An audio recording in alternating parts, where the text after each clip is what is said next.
Hey Durango Vineyard, I'm so glad you joined us for another week of Outposts. There's three things I want you to know about. First of all, next Wednesday we have our first all-church gathering outside at Riverbend Ranch. So bring lawn chairs, first 25 people get a personal heater, don't forget your coats, and we're gonna worship together and we're gonna hear testimonies of how God is building trust in our lives through the pandemic. The second thing you need to know about is a worship night at Riverbend Ranch, 6 o'clock on October 18th.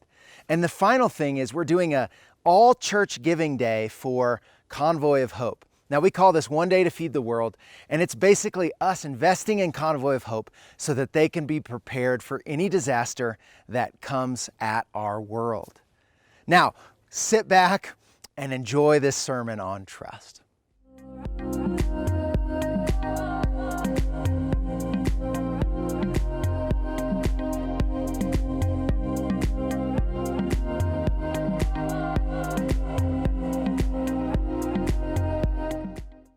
Hey friends, DJ here, and today we're talking about trust. Now, we've been talking about trust being the bridge from the head to the heart. And the idea is we can know all kinds of good things about God, but we get transformed when we start to trust those things about God. And I believe each of us are on this long journey to actually realize or believe or decide, can we trust God in every circumstance? A few months ago, I was with some friends and we were at our house playing Frisbee. And they had their dog, Aggie, with us, who's a puppy. And we're throwing the Frisbee around, just having a good old time. And a while into when we're playing this game, it's starting to get dark and Aggie takes off. And I go to chase Aggie because I start to get worried about Aggie running onto the road and a car accidentally hitting Aggie. But Aggie thought I was playing a game with her. And so Aggie starts running away more. The more I chase her, the more she runs away from me, which happens to be towards the road. We get to this moment where she is running straight at the road. A car's coming, doesn't see her. And thank God at the last minute, there's this screeching of tires. And Aggie sort of realizes, oh, the game's up. I gotta get back. And she runs back to her owner, our friend. I feel like this is a good analogy for life. Can we actually trust God? And He chases us and He runs after us. And all of us, in some way or another, are wondering, can I trust Him? Should I listen to Him? Or should I do life my own way? Today, we're going to talk about that transition that happens as we get older, when we experience disappointments, when we experience the hard parts of life. And it's funny how, as we've looked at Moses' journey, he's had a number of times where life didn't go the way he thought it would. And frankly, this is life, right? The older we get, this whole up and to the right success model, it just next year's always going to be better than this year. That whole idea starts to get obliterated the older we get. And as we realize that our bodies are failing, as the people around us are failing, as we experience disappointment and just the letdowns of life. In fact, Richard Rohr wrote a book about this very idea called Falling Upward. And the basic premise of his book is that actually that downward journey is God's intentional journey to draw us towards Him, to build trust with Him. Unfortunately, most of us can't see that, can we? Most of us just see all the bad things in life as the things to be avoided. Listen to what Rohr says. Some kind of falling, what I will soon call necessary suffering, is programmed into the journey. It's not that suffering or failure might happen, or that it will happen to you if you're bad, which is what religious people often think. No, it will happen and to you. Losing, failing, falling, sin, and the suffering that comes from these experiences. All of this is a necessary and good part of the human journey. Crazy. Just crazy to think that God would not have all that we would want for ourselves in this life. A friend of mine who wrote a book described it as he was a pastor and trying to process, how can I trust God amidst all this chaos? Listen to what he says. He says, I'm seeing now that the point of life has never been to get things done for God, I can't blast a route through the wall and back to the garden. The impediment has always been within me. What I'm seeing is that the totality of my life has simply been to bring me to the point where I'm ready to embrace trust and love with all the vulnerability and risk that it entails. This is the journey we're on, friends. And today what I want to do is just look at Moses' life again. We're going to look at near now the end of his life. The snapshot we're going to get is actually the ending of his life. And from the onset, we're going to see, man, Moses doesn't get what he thinks he wanted. And I just want to ask this really honest question for you and for me. Does that mean we can't trust God? When we don't get what we think we needed, does that mean we need to give up and find a new master? Let's go on this journey together and see what we find. So the story picks up for Moses in the end of Exodus and towards Numbers. The really interesting thing about Moses is even with all the good thing that he's able to do, you know, just the miracles and leading the Israelite people out of the slavery in Egypt into the promised land, these people that he's leading continue to not be able to trust God. I don't know if you've ever led somebody or tried to lead somebody that at the end of the day wasn't, you know, as they say, picking up what you're putting down. But this is what Moses is doing, and finally he gets fed up with it. There's this moment in the desert. God has provided manna from heaven. He's provided water at every turn through Moses just hitting his staff on a rock. And there's this moment where Moses gets so frustrated with the grumbling of the people and them saying, we can't trust God. God isn't going to provide for us. That instead of just humbly hitting that rock, Moses just strikes the rock as hard as he could. Now, God still allows water to come gushing out, but God whispers to Moses in that moment, Moses, when you get these people to the promised land, I'm not going to let you go in. Now, I don't know how you would feel about this moment, but Moses has been for 40 years looking ahead towards this promised land. The whole goal of his entire ministry, I would say this is his life ministry, was to help Israel find the promised land. And now God, because of all these things that the people had done, and one moment of anger, God's not going to allow him to go into the promised land? I mean, you got to think that Moses is saying, what kind of God is this? The one thing I've wanted, he's not going to give me. Amazingly, Moses continues to follow God along the journey. I mean, it's incredible. He still continues to lead the people.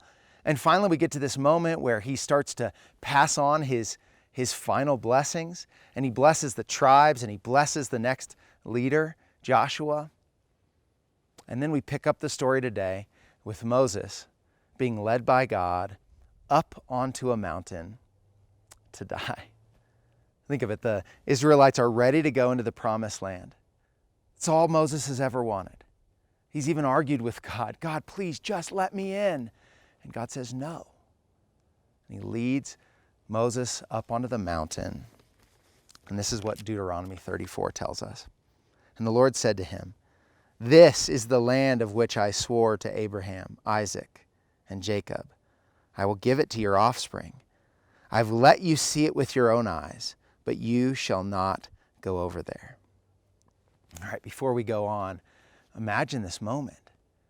There's a mountain here. Look at the picture of it. This is where we think Moses was, looking out over the valley, recognizing that the mission was going to be completed, but he wasn't going to be the one leading them to do it. And I picture God with Moses at this moment. Maybe it's an intimate moment, actually. Maybe it's a moment of tears and reflection. Maybe it's a moment of surrender. But it's a moment where God is with Moses, and he says, remember, I promised this to your ancestors, and I'm going to give it to these people. But you, my friend, your time is up. We go on to read, so Moses, the servant of the Lord, died there in the land of Moab, according to the word of the Lord. And he buried him in the valley in the land of Moab, opposite Beth-peor. But no one knows the place of his burial to this day. Moses was 120 years old when he died. His eye was undimmed and his vigor unabated. Moses, he dies. That's it. Now, we can look at this a lot of different ways. We can look at it as a morbid sadness that he never accomplished all he wanted to on this earth. Or I think we can actually look at this from a positive. Now, I want to read a quote and then build off of this. Carl Jung says this: "What is a normal goal to a young person becomes a neurotic hindrance in his old age." I love this quote. Isn't it true? As you get older, do you ever look at somebody who's younger and say, "Oh my goodness, I remember those days. I'm so glad I'm not doing that anymore." All the building, all the identity, all the proving, all the learning, all the, I've got to do this for myself. I've got to be somebody. As we get older, doesn't that subside a little bit? Think about the promised land for Moses. There was a point where everything he had to, believe this by the way, everything he could do was pushing towards the promised land. But as they got older and older, did he actually need to go into the promised land? Did he need to lead them into the promised land? Let me ask you about the battles that the Israelites would have started to have the moment they went in. Was 120-year-old Moses ready for another battle? Or was he actually ready to surrender and let God take on the legacy that God wanted to take? See, in our own life, I think there's this transition that happens for all of us. It starts with us trying to prove ourselves and us trying to beat sin and us trying to make a difference and charge the hill, so to speak, you know? And then as we get older, what I want to say to you is it's okay to have our priorities change. It's okay to have our values shift, and it's okay to start to recognize that the things we care most about are bigger than anything we could ever accomplish. That our trust is bigger than just getting everything we want in this life. I want you to think about it from the perspective of the freedom that Moses must have had when he finally surrendered and said, "Okay, God, I've done my duty to God and my country, and now I'm going to let it go." And what I want you to think about is this moment of his death from the perspective of God walking with him up on the mountain. You know what? I want to read something that I already read to you, but I want to highlight something. Moses was 120 years old when he died. His eye was undimmed and his vigor unabated. That verse stuck out to me. How could a 120-year-old die full of life instead of full of death? I mean, when you think of us getting to old age, we think of our spirits breaking. But for some reason, Moses was different. That vigor unabated, that comes from a word that was used in Hebrew to mean moist or fresh or green in reference to plant growth. And another translation says his natural force was unabated. I like that. So you're telling me that God climbs up onto the mountain with Moses, and even though he dies at an old age, he is full of life. I mean, what a juxtaposition to think that you and I, as we get older, can start to lose things, and yet we can start to grow in life. It's almost the thing below the thing. You know what I mean? It's the thing that we really want, even though what we think we want is the promised land. Now, I don't know about your life, but I've got some clear promised lands that I'm shooting for in regard to my job and my family and the kind of life that I want to give them. But what if at a deeper level, the trust that God is inviting me into is all about the connection I can have with him? You know, it made me think of Psalms 23, the most famous probably scripture in the Bible. Let me read it to you. "The Lord is my shepherd, I shall not want.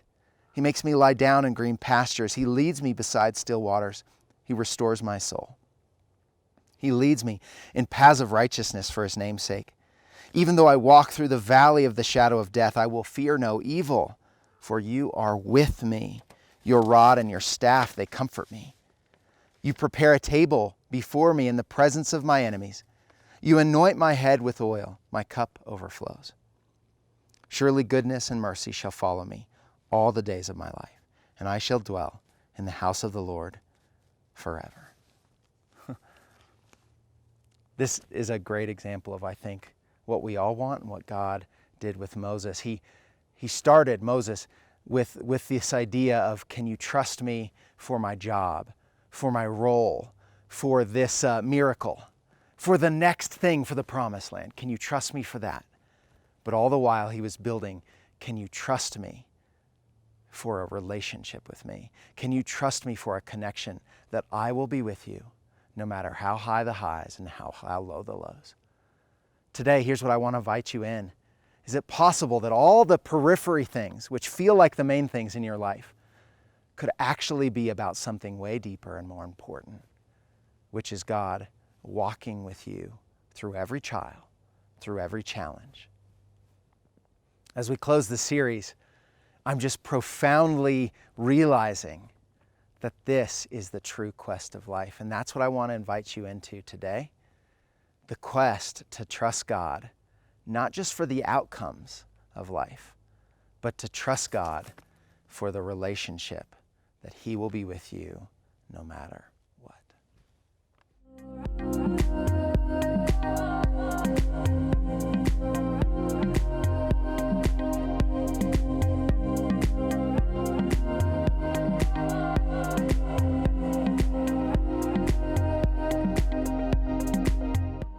All right, it's time for the questions. Now, this is my favorite part because it gives us a chance to delve in deeper and to really be honest and vulnerable with each other. And so the first question is, off the idea of trusting God for any outcome, just a real simple question. What prevents you from trusting God?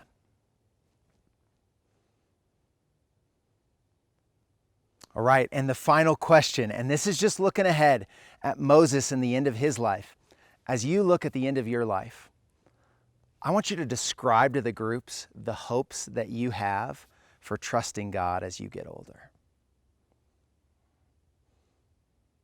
And that's a wrap. Thanks so much for joining us this week. Have a great one. God bless you.